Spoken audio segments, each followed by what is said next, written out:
Welcome to Martini Time. I hope you. I invite you to have a martini with me. We had some company this afternoon from California, and I invited him to Martini Time, and he likes. And I said, have a martini with me. So, could start a martini club. Anyway, the title of this talk is Jousting on Facebook and the Bhagavad Gita. Now, maybe a lot of you don't know what the Bhagavad Gita is, but you sure know what Facebook is.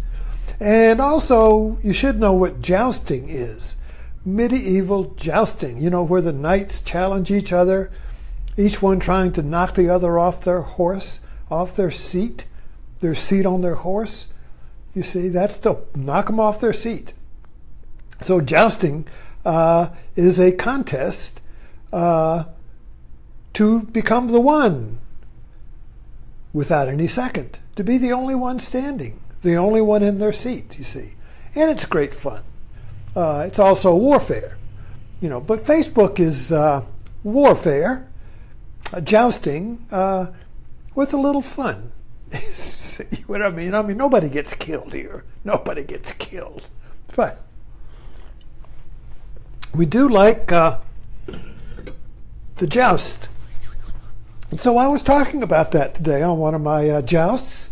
Every thread is really a joust because people post, bait, comment something. I do. Political comment, something, you post it. You want people to joust with you.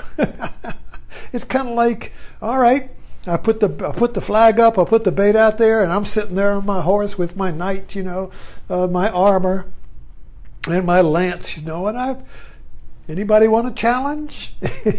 Anybody want to test me, see if they can unseat me?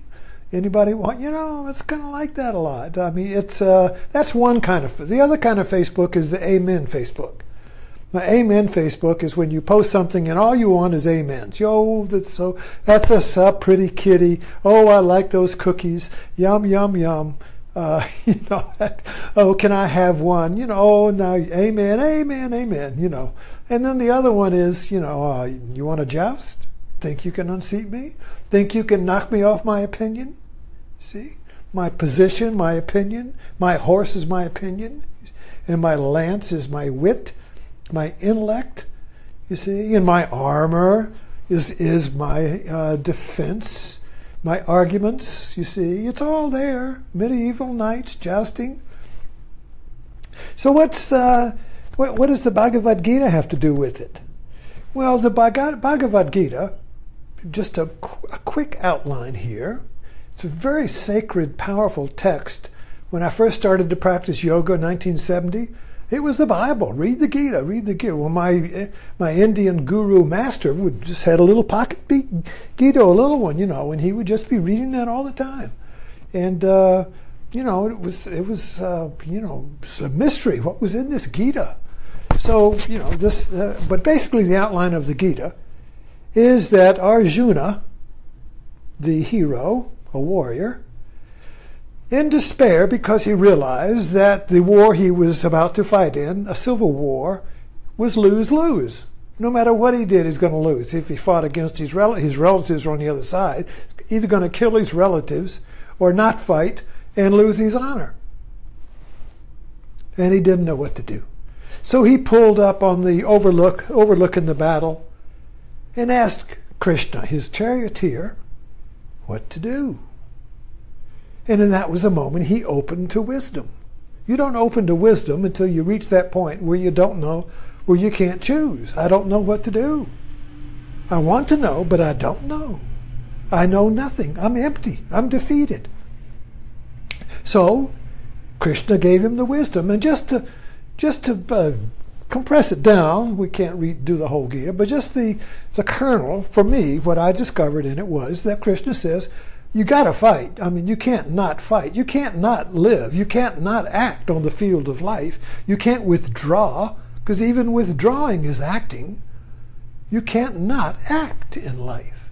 So how do you act in life so you don't lose-lose? Big question. Even Trump asked that question.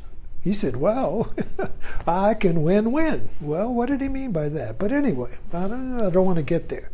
So we're looking at the question of Facebook and the opinion wars, the jousting, and they can go on for a long time. I mean, you know, you get a good joust with somebody, it might go on for 2 days, and nobody can break it up.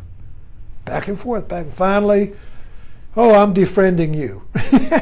You know, or it gets into name calling, mud throwing, you idiot, you know, try and unseat them then, you know, but then finally you defriend them, you know. All right, well then I win because I just killed you. Facebook killing, excommunication, ha, you're gone. And I'm still here, you see, ha. Anyway, what's, you know, so the jousting, first of all, there's a, although people take it seriously, there is an element of play there. The Knights of Honor, they were Knights of Honor, jousted with the rules. They didn't have somebody hiding in the bushes and shoot them with an arrow. You see, played by the rules. Anyway, I don't want to digress here, but we're trying to get to the point of Facebook as jousting. And how can I play in this field of battle without losing? How can I win?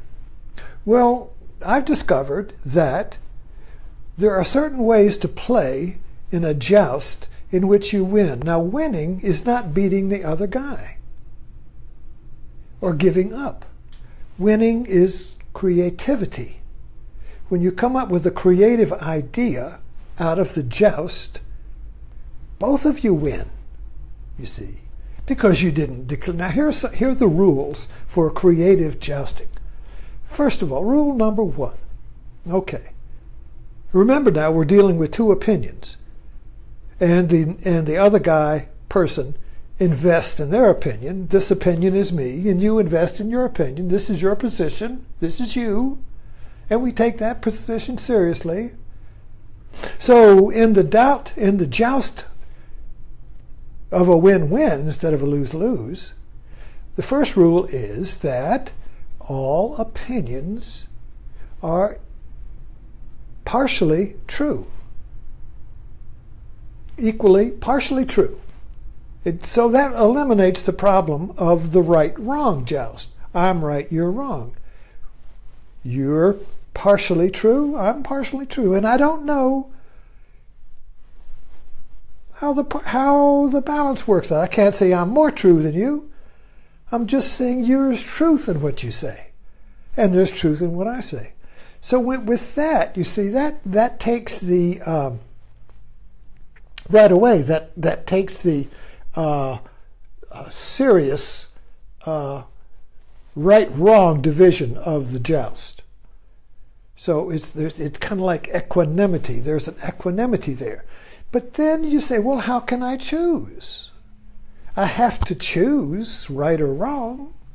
Somebody's got to be right. But if both of us are right, I can't choose. I can't. And if I can't choose, I can't choose myself. That's why we like to choose. If somebody says, do you want a martini with an olive in it? Or do you want a martini with lemon twist? And you choose. You say, I'll take a martini with an olive, thank you. Now, when you do that, you choose yourself, you see. But if you don't know, I can't choose, then I'll say, oh, you choose for me.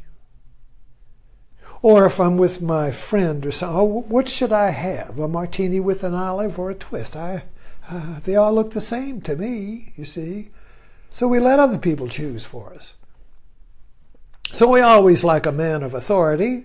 I want my uncle, lemon twist, dry martini, lemon twist. He knew what he wanted. You see, he wasn't wishy-washy. So we like a person who can choose. I know men, husbands, Is my time up already? I can't believe that. I never got to the point. Oh, I don't care. Hang in there. All right, so we're looking at the problem is that if both opinions are right or true, partially, we don't know how to balance that out, so we can't really choose. Now what that does is create the Gita. That creates the Gita, who Arjuna could not choose. It's lose-lose. You see, so if every opinion is right-wrong, if I choose that, it's right-wrong. If I choose myself, you know, it just keeps leveling out. I can't get to me being number one. I can't be the one without a second. So that creates a creative dilemma. I can't choose. So I surrender the need to be number one. I surrender the need to choose myself. And I don't choose the other person either. I don't choose either one of them, yet I don't leave the field. I don't abandon the game. I don't choose. And what happens when we can do that, and it's not easy, when we can do that, a creative idea comes up. Oh. And that creative idea contains the ambiguity of the choiceless choice, you see. The new, it's like a triangle. You got this, the jousting, I can't choose. We're both right. But but I have to choose. You see, what's the one that holds the two? What's the one that holds the two is a creative idea.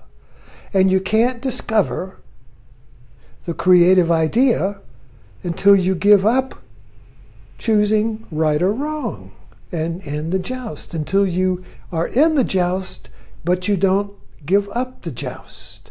And there's a tension there. It's a creative tension that creates, aha, Satori, Zen. And that was what the Gita was about.